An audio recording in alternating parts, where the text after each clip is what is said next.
Selamat siang kembali bagi Joshua yang baru saja mengakses my live streamingnya di lovejoshua.online di program acara Relationship Talk di kesempatan siang hari ini sampai nanti pukul 2:15 di Love Joshua FM, dan akses live streamingnya di lovejoshua.online, dan atau sudah buka di line WhatsAppnya di 0853 11665300 di 0853 11665300. Dan tema kali ini adalah prinsip sejak semula bagian yang kedua. Kita dengarkan sama-sama bagaimana prinsip sejak semula bagian yang kedua di program acara Relationship Talk di siang hari ini. Silakan kamu. Ya, nanti kita akan bagi di siang hari ini, kita akan sampaikan 4 prinsip sejak semula. Nanti 2 prinsip itu saya akan sampaikan, lalu Kak Pauline akan sampaikan 2 prinsip lainnya. Saya akan sampaikan terlebih dahulu dari kebenarannya seperti ini. Manusia itu memberi nama kepada segala ternak dan kepada burung-burung di udara dan kepada segala binatang hutan, tetapi baginya sendiri ia tidak menjumpai penolong yang sepadan dengan dia. Saya akan bacakan semua aja di prinsip ke-4, 5, 6, dan 7. Lalu Tuhan Allah membuat manusia itu tidur nyenyak. Ketika ia tidur, Tuhan Allah mengambil salah satu rusuk daripadanya, lalu menutup tempat itu dengan daging. Dan dari rusuk yang diambil Tuhan Allah dari manusia itu, dibangunnya seorang perempuan, lalu dibawanya kepada manusia itu. Lalu berkatalah manusia itu, inilah dia, tulang dari tulangku dan daging dari dagingku. Ia akan dinamai perempuan sebab ia diambil dari laki-laki. Nah, 2 prinsip pertama yang saya mau bagikan adalah yang tertulis seperti ini, bahwa ia tidak menjumpai penolong yang sepadan dengan dia. Satu prinsip yang menarik yaitu prinsip bahwa mata kita ini terbatas, tetapi mata Tuhan itu tidak pernah terbatas.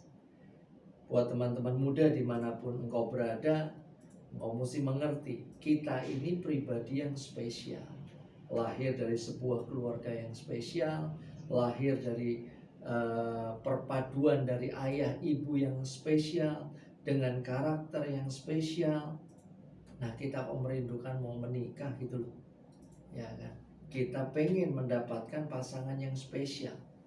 Nah, saya mau mendorong untuk kita tidak bisa mengandalkan mata kita secara jasmani atau kekuatan manusiawi kita secara jasmani. Terbatas kita. Kita tidak akan pernah tahu ini model seperti apa yang cocok. Kita tidak akan pernah tahu ini model gimana, setia atau tidak. Kita tidak akan pernah tahu ini pria atau wanita bertanggung jawab atau tidak, menjaga kehormatan atau tidak. Kita tidak pernah tahu. Tetapi kita percaya bahwa mata Tuhan adalah mata yang tidak terbatas. Nah, karena itulah, libatkanlah Tuhan, andalkanlah Tuhan. Hari itu Abraham dengan Lot memilih sebuah tempat. Abraham mengizinkan Lot memilih terlebih dahulu, dan Lot serta-merta memilih apa yang dipandangnya bagus, seperti taman Tuhan kata firman. Tapi apa yang terjadi?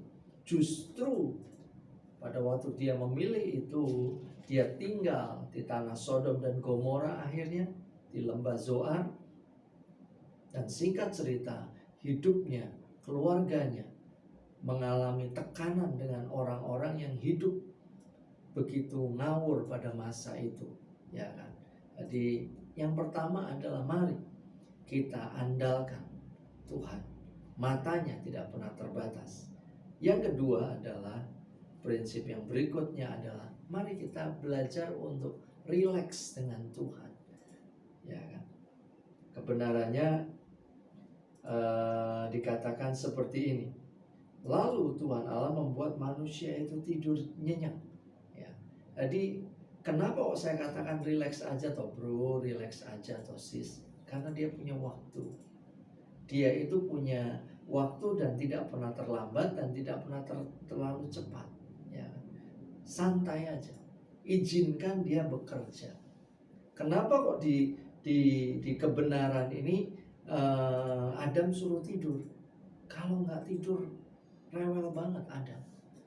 Tuhan kurang nih, matanya kurang lentik, rambutnya kurang panjang.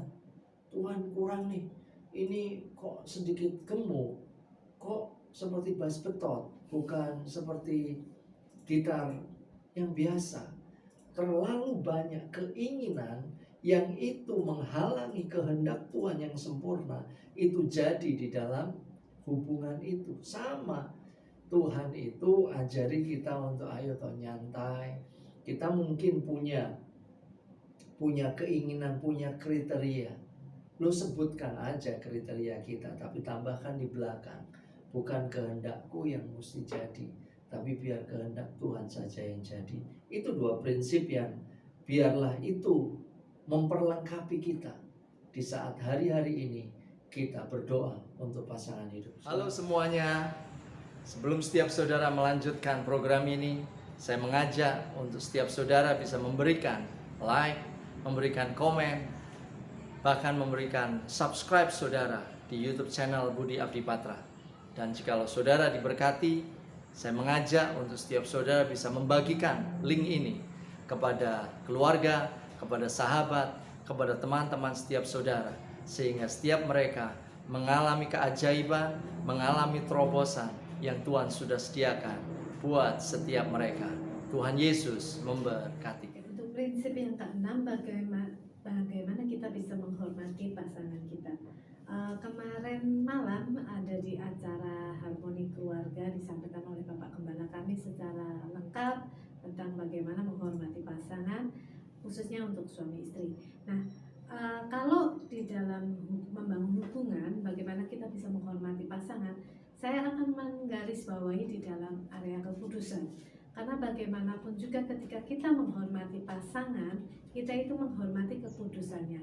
Tentunya setiap kita pasti merindukan kita mendapatkan pasangan yang kudus gitu ya.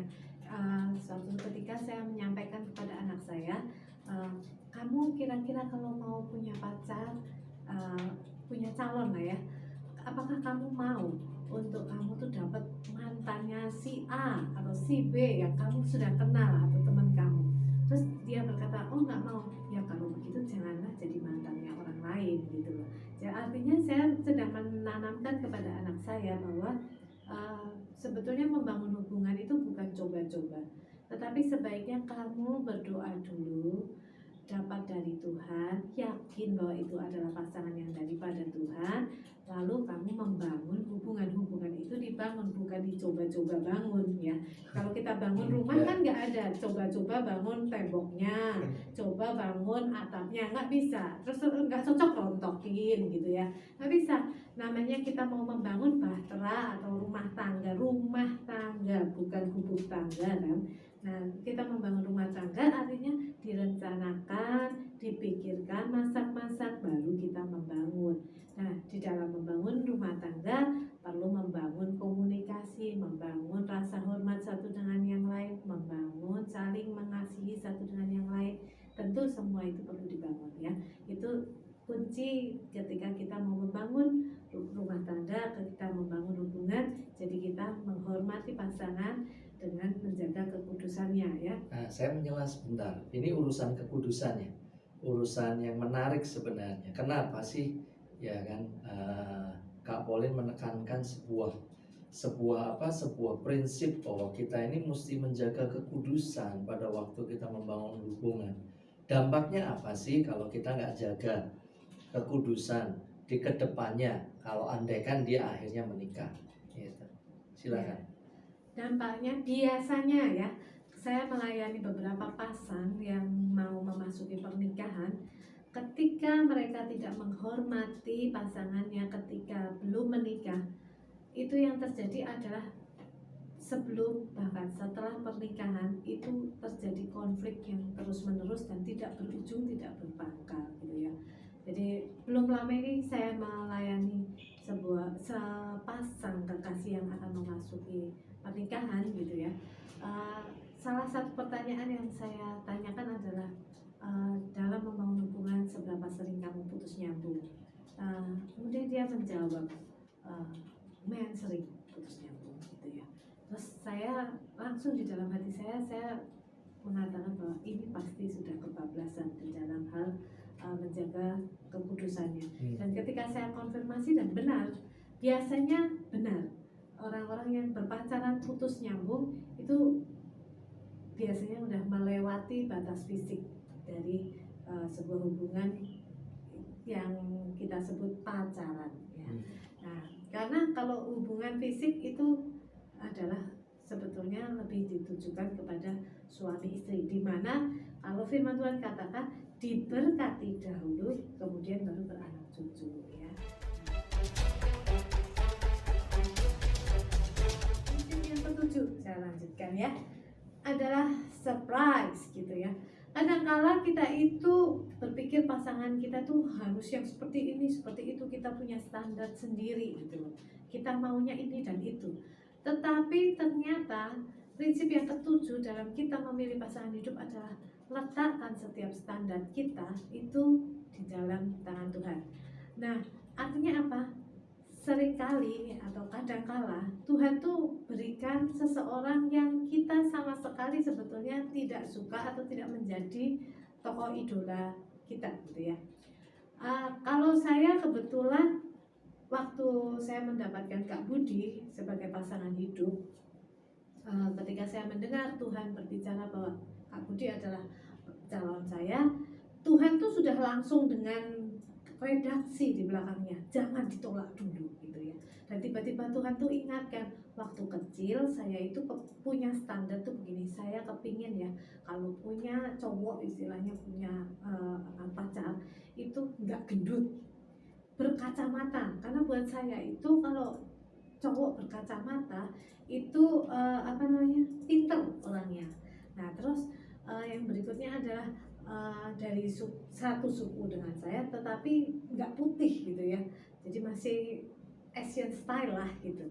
Saya bilang ya, yang jemurnya rada lama dikit lah gitu ya. Nah ternyata ketika Tuhan tuh ngomong bahwa Budi pasangan saya, dan tiba-tiba saya tuh diingetin, oh ya cocok nih sama impian saya di masa kecil. Nah kalau saya langsung setuju dengan pilihan Tuhan. Nah kalau Kak Budi emang ketika ya Kak Budi ceritakan sendiri, ketika dapat saya itu saya tolak loh sebenarnya. Ya memang kalau prinsip surprise ini ya benar-benar surprise istilahnya, karena pada waktu awal kita diajari oleh para pemimpin bahwa mesti bertanya kepada Tuhan, tidak boleh bawa nama, ya kan, tidak boleh bawa kriteria apapun, jadi bloko betul, nol bodol istilahnya. Jadi kita datang sama Tuhan tanpa bawa apapun, tidak bawa atribut, hanya tanya Tuhan, pasangan hidupku siapa, gitu ya. Nah itu kan gambling. Kalau orang bilang ini orang ngawur dan sedikit gila ini. Tetapi saya sih percaya apa yang disampaikan oleh para pemimpin bahwa Bapa Surgawi itu selalu siapkan yang terbaik dan selalu siapkan yang wow lah. Nah hari itu setelah saya lulus kuliah, saya tanya memang sama Tuhan, Tuhan pasangan hidupku siapa? Itu saya di kamar sambil ketawa-ketawa kayak orang apa ya, orang ya lucu buat saya. Saya tanya, Tuhan pasangan hidupku siapa nih? Kamar saya kan ukuran 3,2 kali 3. Ya tidak ada lampu yang tiba-tiba bolamnya pecah jedor gitu ya, lalu ada suara dari tape saya gitu ya. Nggak ada.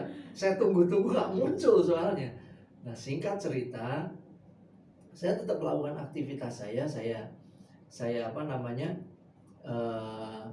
saya bantuin gereja. Jadi dulu pelayanan saya itu nganterin surat, Mas Anton, nganterin surat kemana-mana itu loh, ke gereja-gereja. Jadi seluruh gereja di Jogja itu saya tahu posisinya di mana. Itu sejak tahun 92, 93-an. Nah, terus saya antar. Nah, pada waktu saya pulang nganter, sebenarnya bukan pulang nganter, saya mau ambil surat untuk saya antar. Saya pulang dari ngajar di kampus. Tiba-tiba saya masuk di sekretariat gereja. Di situ tuh ada satu kelompok, ada satu pemimpin, karena pemimpin selnya itu tinggal di situ ya, betul ya? Ibu Ali tidur di sekretariat itu, sedang komsel.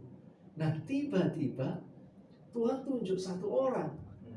Ya kan ada banyak anak-anak pelajar itu, sebetulnya anak-anak pelajar, saya kan mahasiswa, tunjuk itu calon istri kamu, itu saya dengar di sini, saya mau wow, saya mau dalam nama Yesus, harusnya enggak itu gitu ya, dalam nama. Lalu saya masuk ke sekretariat karena mau ambil surat, karena saya bingung jadi nggak jadi ngambil surat, saya masuk ke perpustakaan, saya duduk, saya mau Tuhan, saya benar itu ya, betul atau tidak. Nah, kenapa? Karena sejujurnya memang bukan dia tipikal saya, ya kan. Saya mau aduh enggak lah, janganlah. Loh, istri saya ini dulu kan rame banget ya. Jadi di mana ada dia, di situ ada kehebohan, ya kan. Di rumah saya itu ada satu orang yang sudah heboh, yaitu mami saya. Saya ngomong Tuhan, masakan ada 2, ini yang heboh. Tetapi yang menarik adalah saya ini diajari sama pembina saya. Kalau kamu tanya sama Tuhan dan itu tidak sesuai dengan yang kamu dapatkan, jangan protes dulu. Doa, kalau perlu puasa katanya. Nah memang akhirnya saya puasa. Saya puasa 3 hari itu. Puasa 3 hari, saya tanya Tuhan, gimana sih ini? Ini sejujurnya saya tidak pernah masuk di dalam bayangan saya. Terbaik menurut saya itu harusnya bukan dia. Tapi kok kamu kasih yang terbaik. Nah, pada waktu saya cari Tuhan, itulah Tuhan kasih. Itu tahun 95. Suara Tuhan itu kan jarang. Tapi Tuhan tiba-tiba bicara, kamu nanti akan nulis buku dengan dia. Kamu nanti akan pelayanan seperti ini, seperti ini, seperti ini, seperti ini. Dan itu ditunjukkan di sebuah buku yang saya sedang baca. Itu satu paragraf itu dia ngomong, kamu akan mengalami seperti dia, dan kamu akan aku pakai berdua seperti dia. Dan betul. Dan akhirnya karena destiny itulah, ya, jadi saya menikah karena destiny. Ya, siapa yang memasokkan? Ya, Tuhan lah. Dan dia yang terbaik. Dan betul, akhirnya tahun 2007 ya. 2007 keluar ini buku apa? Buku Love Without Blues yang kita tulis bersama setelah sekian waktu. Jadi itu kisah saya, surprise-nya seperti itu, bahwa memang secara daging, secara keinginan mata, keinginan apapun tidak sesuai. Tetapi saya bersyukur 18 years, 18 tahun saya mendapatkan yang terbaik, ya kan. Mungkin ada wanita-wanita yang lebih baik, tapi belum tentu mau sama saya. Itu kan yang anak saya laki selalu ingat. Dia ada banyak wanita yang baik, tapi belum tentu mau sama saya. Yang mau dia yang dikasih sama Tuhan, ya dinikmati dan disyukuri, karena itu yang terbaik, itu yang surprise.